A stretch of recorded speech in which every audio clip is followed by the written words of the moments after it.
কারণ হাওর বলে কিন্তু আসলে খুব কম জায়গাতেই ল্যান্ড রেকর্ড আছে। অনেক মানুষ এই হাওরের মালিকানায় যেহেতু, সেজন্য হাওর ব্যবস্থাপনাটা একটু কঠিন হয়ে পড়ে। এটা হচ্ছে হাওর মাস্টার প্ল্যান। এই কাজটা শুরু হয়েছিল 2023 সালে এবং সাম্প্রতিক সময়ে এই মাস্টার প্ল্যানের খসড়াটা সরকারের পক্ষ থেকে চূড়ান্ত করেছে।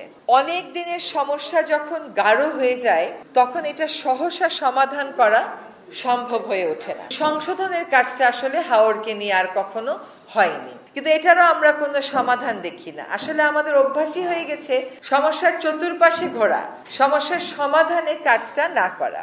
আমি আমার এলাকাতেই সীমাবদ্ধ থাকি, আমিও তো হবিগঞ্জের মানুষ, কাজী হাওরের কথা যখন বলেন এটা আমার আবেগে একটা বড় নাড়া দেয়। কিন্তু এইরকম ইউনিক ইকোসিস্টেম আসলে তো পৃথিবীতেই বিরল, যেটা প্রথমেই বললাম। আমি এইখানেই আমার আলোচনাটা সীমাবদ্ধ করি। অনেক দিনের সমস্যা যখন গাঢ় হয়ে যায় তখন এটা সহসা সমাধান করা সম্ভব হয়ে ওঠে না, কিন্তু কাজগুলো শুরু করা যায়। যেহেতু সব সমস্যারই সমাধান আছে, আমি কয়েকটা দলিলের কথা এখানে আপনাদেরকে বলবো। 4টা নীতিগত দলিল। একটা হচ্ছে হাওর মাস্টার প্ল্যান। এই কাজটা শুরু হয়েছিল 2023 সালে এবং সাম্প্রতিক সময়ে এই মাস্টার প্ল্যানের খসড়াটা সরকারের পক্ষ থেকে চূড়ান্ত করেছে। তো সেখানে আমার একটা স্পষ্ট নির্দেশনা ছিল যে হাওর এলাকার মানুষের মতামতটা এখানে রিফ্লেক্ট করবেন এবং হাওরগুলো সীমানা চিহ্নিত করার একটা বিধান রাখতে হবে।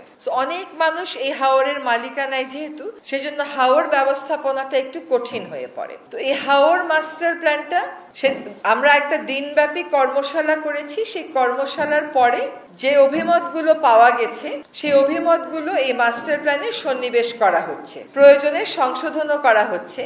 এইটা তারপরে আমরা ওয়েবসাইটে দিয়ে দিব। দ্বিতীয় কথা হচ্ছে হাওরে কখন বাঁধ নির্মাণ করা হবে, কিভাবে স্থানীয় উপকারভোগী ঠিক করা হবে, কাদেরকে সেই কাজে অংশগ্রহণ করাতে হবে।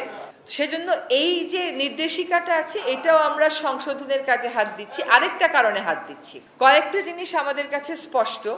একটা হচ্ছে যে হাওরে যখন বাঁধগুলো নির্মাণ করা হয়, ওই বাঁধ নির্মাণে কিন্তু আসলে দরিদ্র জনগোষ্ঠীর অংশগ্রহণটা মেজরিটি থাকে না। দাবিটা, কাজের বিনিময়ে টাকা বলা হয়, এখানটার টাকাটা পাওয়ার উচিত, তারাই যেন অংশগ্রহণ করতে পারে। তো সেটা 50-50 হবে নাকি 70-30 হবে, সেটা আমরা এখনো চিন্তা করছি। আর সময়টাও আমরা ওইভাবে ব্যাখ্যাটা দিয়ে রাখবো। আরেকটা হচ্ছে যে এবার যখন হাওরের বাঁধগুলো হয় তখন কিন্তু আমি স্থানীয় পর্যায় থেকে বিভিন্ন জায়গায় কয়েকজনকে সরকারের সাথে ট্যাগ করে দিয়েছিলাম যে ওরা মনিটর করবে। এক পর্যায়ে দেখা গেল ওই এমব্যাঙ্কমেন্টগুলো করার ক্ষেত্রে মাটি পাওয়া যাচ্ছে না।